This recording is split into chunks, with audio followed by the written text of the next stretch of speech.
வணக்கம் மக்களை, welcome to PYN movie review Tamil. So இந்த வீடியோ நம்ம இந்த மூவியோட ரிவ்யூ பற்றி பார்க்க போனால், பிக் பாஸ் தர்ஷன், லால், ரம்யா ராமகிருஷ்ணன் இந்த மாதிரி பல பேர் நடிப்பில் வெளியாக இருக்கிற சரண்டர் மூவியோட ரிவ்யூ தான் ஃப்ரெண்ட்ஸ் பார்க்க போகிறோம். இந்த படத்தோட கதையை பற்றி நம்ம சொல்லணும்னா, திருமணி இசை போலீஸ் ஸ்டேஷனில் 25 வருஷமாக கான்ஸ்டேபிளாக வந்து பார்த்தீங்கன்னா நம்ம லால் வந்து பார்த்தீங்கன்னா ஒர்க் பண்ணிட்டு இருக்காரு. இவர் வந்து பார்த்தீங்கன்னா ரொம்ப நேரியான மனுஷன்.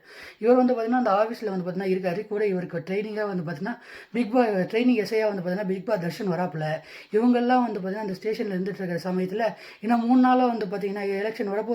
அதனால் லைசன்ஸ் இருக்கான யாரெல்லாம் வச்சிருக்கீங்களோ அவங்க இடத்துல வந்து போலீஸ் ஸ்டேஷனில் சரண்டர் பண்ணுப்பா அப்படின்னு வந்து பார்த்தீங்கன்னா நம்ம சொல்ல போக நடிகர் மன்சூர் அலி கான் வந்து பார்த்தீங்கன்னா இந்த படத்தில் அவருக்கோட லைசன்ஸ் கட்டணத்தில் வந்து பார்த்தீங்கன்னா போலீஸ் ஸ்டேஷனில் கொடுக்குறாரு. இவங்க அதை வந்து பார்த்தீங்கன்னா கையெழுத்து போட்டு வாங்கி சேவ் பண்ணி பத்திரப்படுத்தி வைக்கிறாப்புல. ஒரு கட்டத்தில் அந்த மன்சூர் அலி கான் கொடுத்த அந்த கன்று வந்து பார்த்தீங்கன்னா காணாம போகுது.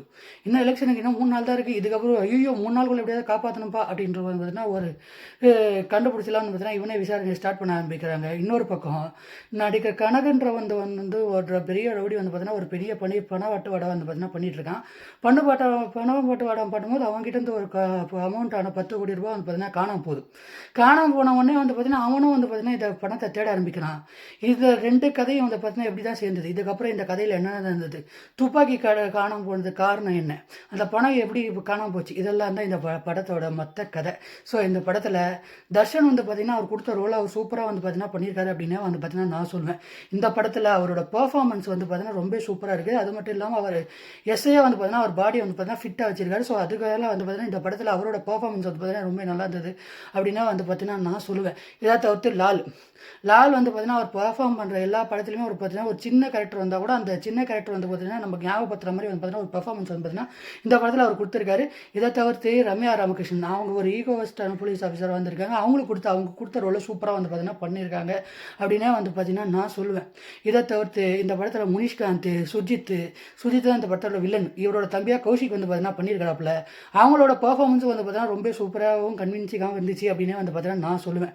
இதை தவிர்த்து இந்த படத்தில் சினிமாட்டோகிராஃபி வந்து பார்த்தீங்கன்னா நான் இந்த சினிமாட்டோகிராஃபி எடிட்டருக்கு வந்து பார்த்தீங்கன்னா கொடுத்தே ஆகணும், ஒரு ஆர்ட்ஸ் ஆஃப் கொடுத்தே ஆகணுங்க. ஏன்னா அந்த சினிமாட்டோகிராஃபி போலீஸ் ஸ்டேஷன் வந்து காட்டுறாங்களா, அது வந்து பார்த்தீங்கன்னா பியூரான செட்வொர்க் மாதிரியே இல்லை வந்து பார்த்தீங்கன்னா இல்லை, குறிப்பாக வந்து பார்த்தீங்கன்னா ரியல் போலீஸ் ஸ்டேஷன் மாதிரியே இருந்துச்சு. அதனால் வந்து பார்த்தீங்கன்னா சினிமாட்டோகிராஃபிக்கும் ஆர்ட் டிசைனருக்கும் வந்து பார்த்தீங்கன்னா பெரிய ஹேட்ஸ் ஆஃப்ங்க.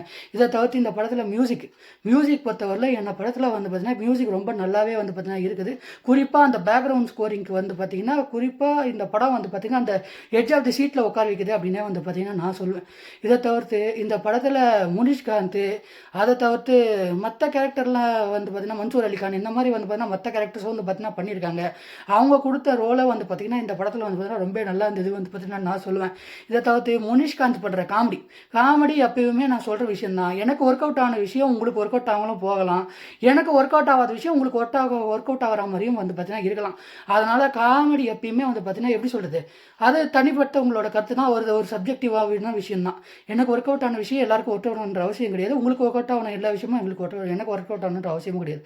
அதனால் காமெடி என்ன பொறுத்தவரையில் ஓகே தான். முனிஷ்காந்தோட காமெடி சில இடத்துல ஓகேவா நல்லா ரசிக்கும்படி இருந்தாலும் சில இடத்துல இது எதுக்குப்பா அப்படின்ற மாதிரி வந்து பார்த்தீங்கன்னா காமெடி வந்து பார்த்தீங்கன்னா இல்லை. ஸோ இதை தவிர்த்து இந்த படத்தில் துப்பாக்கி காணாமல் போனதுக்கான ரீசன் என்ன அப்படின்றது பார்த்தீங்கன்னா வேலிடாக வந்து பார்த்தீங்கன்னா இல்லை. ஸோ இதை தவிர்த்து இந்த படத்தை பணம் காணாமல் போன அந்த சீனை வந்து பார்த்திங்கன்னா அவங்க கொண்டு வந்த விதம் இருக்குல்ல, சொல்ல வந்த அந்த விதம் வந்து பார்த்திங்கன்னா என்னை பொறுத்தவரையிலும் கொஞ்சம் தலையை சுற்றி மூக்க தொட்டுட்டாங்களோ அப்படின்ற ஒரு ஃபீல் வந்து பார்த்திங்கன்னா எனக்கு கொடுத்தது. ஸோ இதை தவிர்த்து ஃபஸ்ட் ஹாஃபில் வந்து பொறுத்தவரையில் என்னை வந்து பார்த்திங்கன்னா எல்லாருமே கண்டிப்பாக என்ஜாய் பண்ணி பார்ப்பீங்க. செகண்ட் ஹாஃப் வந்து பார்த்திங்கன்னா வந்த உடனே கதை வந்து பார்த்திங்கன்னா ஒரு ஸ்லோ டவுன் ஆக ஆரம்பிச்சிது. நடுவில் ஒரு 25 நிமிஷம் கதையோட கோர் ஆஃப் த ஸ்டோரியை விட்டு பார்த்திங்கன்னா இவங்க வெளியே போகிறாங்க. அதுதான் இந்த படத்தோட பெரிய பிரச்சனை. ஸோ இந்த தவிர்த்து வந்து பார்த்திங்கன்னா இந்த படத்தில் மற்ற கேரக்டர் எல்லாமே வந்து பார்த்திங்கன்னா ரொம்ப நல்லா இருந்தாலும் இவங்க அங்கங்கே பண்ண மிஸ்டேக்னால இந்த படம் வந்து பார்த்திங்கன்னா ஒரு ஆவரேஜான ஒரு வாட்ச் முடிஞ்சு போச்சு அப்படின்னு வந்து பார்த்திங்கன்னா நான் சொல்லுவேன். இந்த படத்துக்கு நான் 5க்கு 3.7 ஸ்டார் ரேட்டிங் தரேன். என்னை பொறுத்தவரையிலும் இது ஒரு டீசெண்டான ஒரு வாட்ச் தான், பிலோ டீசெண்டான ஒரு வாட்ச் தான். ஓவரால் இந்த ரிவ்யூ பிடிச்சிருந்தா மறக்காம லைக் பண்ணி ஷேர் பண்ணி சப்ஸ்கிரைப் பண்ணி நெக்ஸ்ட் வீடியோவில் பார்க்கலாம்.